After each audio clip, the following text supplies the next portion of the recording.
Hello friends, welcome in our real world. उम्मीद करती हूँ आप सब अपनी लाइफ में बहुत खुश होंगे। आज मैं एक्सप्लेन करने वाली हूँ स्काई इन माय हार्ट का एपिसोड 5 का फर्स्ट एंड सेकंड हाफ। चलो तो फिर शुरू करते हैं। फाओ डियाओ से बड़ी ही मुश्किलों के साथ बोलकर उससे परमिशन लेता है और माउंटेन आ जाता है प्रिंस की गलतफहमी को दूर करने के लिए। प्रिंस के पास आकर वो कहता है मैं आ गया।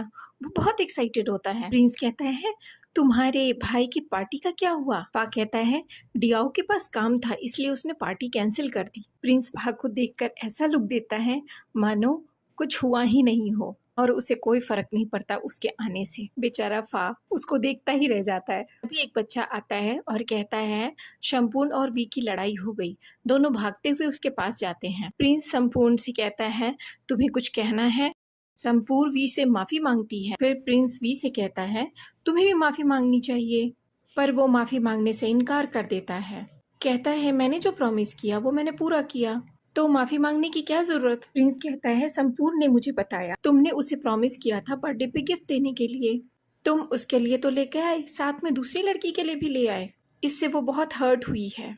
उसी वक्त तुम किसी और लड़की को गिफ्ट कैसे दे सकते हो? तुमने दोनों को एक बराबर लाकर खड़ा कर दिया, इससे उसकी फीलिंग बहुत हर्ट हुई है। फा कहता है ऐसे कैसे? उसने तो उसकी प्रॉमिस को पूरा किया, किसी और के लिए गिफ्ट लाया तो क्या फर्क पड़ता है? प्रिंस कहता है हमें दूसरों की फीलिंग को समझना पड़ता है। तुमने दोनों के लिए गिफ्ट लाकर दोनों को एक कैटेगरी में खड़ा कर दिया। वो तुम्हारी बेस्ट फ्रेंड है तो उसका ख्याल अलग से रखना चाहिए। तुम्हें उससे माफी मांगनी चाहिए। अगर तुम ऐसा नहीं करते हो तुम बड़े होके एक गंदे इंसान बनोगे।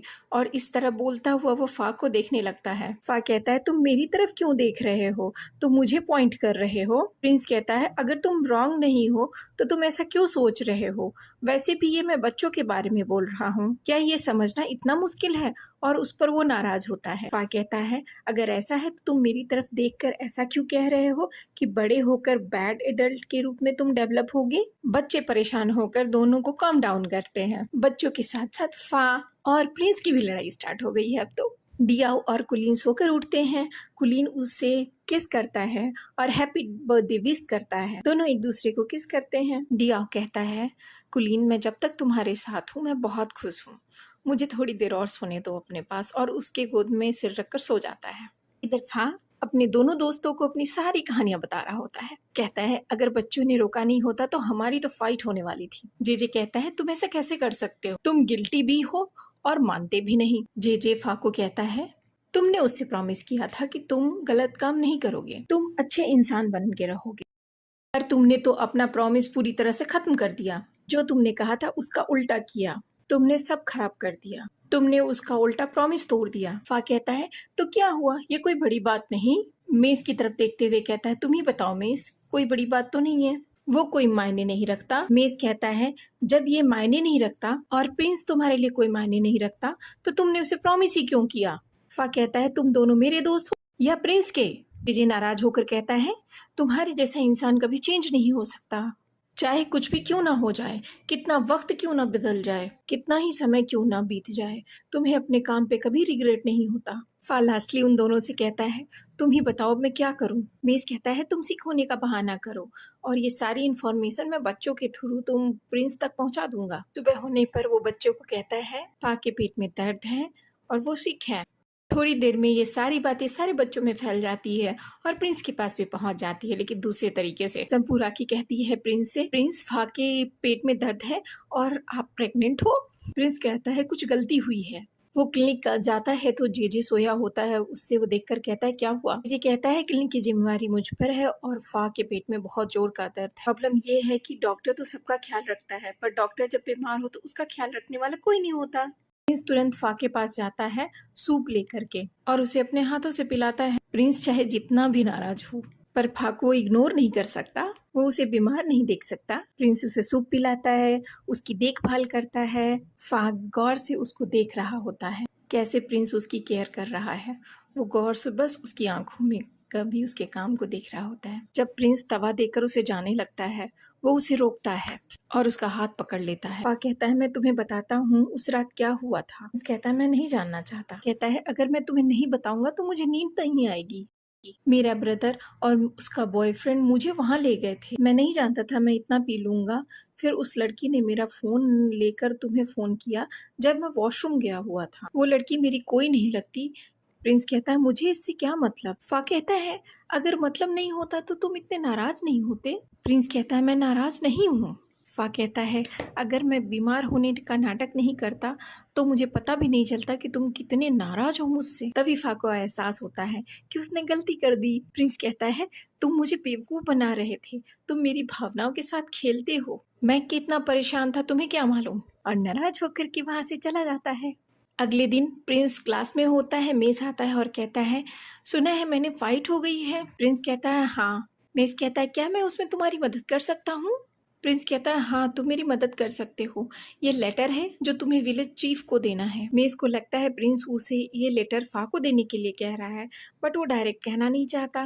तभी प्रिंस मेस को सारी बातें क्लियर करता है। वो कहता है मैं स्पोर्ट्स डे ऑर्गेनाइज करने जा रहा हूँ, इसके बहाने मैं संपूर्ण और वी का पैचअप कराना चाहता हूँ। स्पोर्ट्स डे के परमिशन के लिए ये लेटर दे रहा हूँ, इसे विलेज चीफ के पास पहुँचा देना। मेस कंफ्यूज होता है। इधर दूसरे सीन में हम देखते हैं तीनों दोस्त आपस में एक साथ बैठकर एक दूसरे को नहा रहे हैं और मस्ती मजाक कर रहे हैं। तभी मेस सारी कहानी बताता है और कहता है वो तो तुम्हारे बारे में सोचता भी नहीं। जे कहता है अब तुम्हें मरने की एक्टिंग करनी पड़ेगी, सिक से काम नहीं चला। फ़ा कहता है ये गुड आइडिया है और सब हंस के मस्ती मजाक करने लगते हैं। वो अपने फ्रेंड से सजेशन लेता है कैसे मैं इस सारी चीज़ों को ठीक कर सकता हूँ, कैसे मैं प्रिंस से पैचअप कर सकता हूँ, तुम लोग ही कोई आइडिया दो। फ्रेंड्स कहते हैं तुम उसकी स्पोर्ट्स डे में हेल्प क्यों नहीं करते? तुम्हारे हार्ड वर्क को देखकर शायद उसका दिमाग सही हो जाए, तुम्हारे साथ उसका पैचअप हो जाए। नेक्स्ट डे आओ प्रिंस के साथ स्पोर्ट्स डे की तैयारी कर रहा होता है।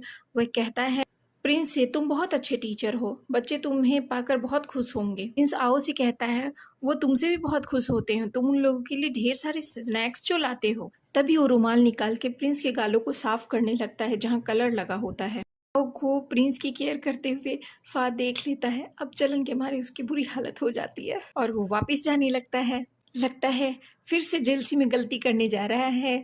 फ़ा तभी आहू उसे बुलाता है और हेल्प करने को कहता है। फ़ा कहता है मुझे लगता है मेरी यहाँ ज़रूरत नहीं, इसीलिए मैं वापस जा रहा था। आहू कहता है बहुत ज़रूरत है, तुम जल्दी आ जाओ। और प्रिंस कहता है वो डॉक्टर है, उसके पास बहुत सारे काम है, उसे इन कामों में इन्वॉल्व मत करो। फ़ा कहता है नहीं मैं करना चाहता हूँ, अगर किसी को कोई प्रॉब्लम ना हो तो। वो कहता है कोई प्रॉब्लम नहीं है, यहाँ बहुत सारे काम है, चलो काम करते हैं। अगले दिन सब एक साथ खड़े होते हैं। प्रिंस टीम बनाता है, ब्लू और वाइट टीम, और इसका डिसीजन लकी ड्रॉ से होता है। सब स्लिप निकालते हैं और जो जिसकी टीम में है वो चला जाता है। अभी आओ प्रिंस से कहता है चलो हम लोग भी कंपटीशन में शामिल होते हैं। मना करता है पर बच्चों के कहने पे मान जाता है। तभी फ़ा भी कहता है कि मैं और जे भी पार्टिसिपेट करेंगे और वो भी उसके पास आके खड़ा हो जाता है। इन चारों का डिसीजन भी लकी ड्रॉ से होता है। प्रिंस आओ एक टीम में होते हैं, जे और फ़ा एक टीम। वो कहता है ये हमारी डेस्टिनी है और खुश हो जाता है। वहीं जे कहता है शुरुआत तो बिल्कुल अच्छा नहीं है। फ़ा का चेहरा देखने लायक होता है। प्रिंस कहता है सब अपनी अपनी टीम के साथ प्रैक्टिस करेंगे। दूसरी सीन में सारे लोग बैठ के विलेज चीफ के साथ खाना खा रहे होते हैं। विलेज चीफ कहता है स्पोर्ट डे का आइडिया बहुत ही अच्छा था। प्रिंस कहता है नेक्स्ट वीक स्पोर्ट्स डे है, बच्चे उसके लिए काफी एक्साइटेड हैं, उसकी तैयारी में जी जान से जुड़े हुए हैं। फ़ा कहता है वो दोनों दो टीम में हैं। फिर अपनी बातों को करेक्ट करते हुए कहता है वी और संपूर्ण दोनों दो टीमों में हैं। विलेज चीफ कहता है ये अच्छा है, दो टीमों में होने की वजह से हम एक दूसरे की सिचुएशन को ज्यादा अच्छी तरह समझ सकते हैं। ये और आओ एक दूसरे से लड़ने लगते हैं। यह कहती है फ़ा जीतेगा क्योंकि वो ज्यादा मस्कुलिन है। आओ कहता है मेरी टीम जीतेगी, प्रिंस ने उसे पहले भी फुटबॉल टीम में हराया है। ये कहते हैं ये फुटबॉल मैच नहीं है। ये कहती है लूजिंग टीम को विनर टीम के लिए स्नैक्स खरीदना पड़ेगा। आओ कहता है मैं पोक मीट BBQ दूंगा। प्रिंस उनकी तरफ देखकर कहता है ये कुछ ज्यादा नहीं हो गया? विलेज चीफ कहता है ये अच्छा है, एक्साइटमेंट बनी रहनी चाहिए। प्रिंस फ़ा की तरफ देखता रहता है। प्रिंस फ़ा की तरफ देखता है। विलेज चीफ कहता है चलो खाना खाते हैं, इससे पहले कि ये ठंडा हो जाए। इधर डियाओ फ़ा को मिस करता है अपने बर्थडे पर फिर भी वो उसके बारे में सोच कहता है पता नहीं वो कैसा होगा। तभी कुलीन डियाओ के लिए केक लेकर आता है। वो उसे विश मांगने को कहता है। डियाओ आइज क्लोज करके विश मांगता है और कहता है यह केक तुमने मेरे लिए बनाया है, इसकी खुशबू तो बहुत अच्छी है, और बहुत खुश हो जाता है। इधर फा और प्रिंस अपने घर को जा रहे होते हैं। फा प्रिंस को संभल के जाने के लिए कहता है। तभी वो नोटिस करता है कि उसकी लैम्प बुझ चुकी है। प्रिंस कहता है कोई बात नहीं, मैं इसे मैनेज कर लूंगा। फा कुछ नहीं कहता। प्रिंस अपने घर की तरफ जाने लगता है तो अजीब से जानवर की आवाज़ सुन के वो थोड़ा जल्दी जल्दी जाने लगता है, जिससे अचानक ही वो गिर जाता है। तभी पीछे से फा कहता है मुझे लगा था ऐसा ही होगा। उसे सहारे के लिए हाथ देता है। प्रिंस उसका हाथ पकड़ के खड़ा हो जाता है और थैंक यू बोलता है। फा जब उसके घर पे पहुंचता है तो कहता है तुम बहुत परेशान हो, तुम मेरे साथ थोड़ी दूर चलना भी पसंद नहीं करते, इतना हेट करते हो। प्रिंस कहता है नहीं, ऐसी कोई बात नहीं है, मैं स्पोर्ट्स डे के लिए परेशान हूँ। मैं स्पोर्ट्स डे पर कंपटीशन नहीं चाहता था, पर आओ और ये ने इसे कॉम्पिटिटिव बना दिया। फा कहता है तो तुम इसे फन की तरह देखते थे। प्रिंस कहता है हाँ। फा कहता है कोई बात नहीं, मैं तुम्हारी हेल्प करूंगा। प्रिंस कहता है थैंक यू मेरी बात समझने के लिए। इसके साथ ही एपिसोड खत्म हो जाता है। प्रिंस को भी अब फा का साथ पसंद आने लगा है। उसकी आंखों से तो ऐसा ही लगता है। फिर मिलते हैं नेक्स्ट एपिसोड में। अपना ध्यान रखिए। नेक्स्ट एपिसोड मेरे साथ देखना बिल्कुल ना भूलें। Bye bye.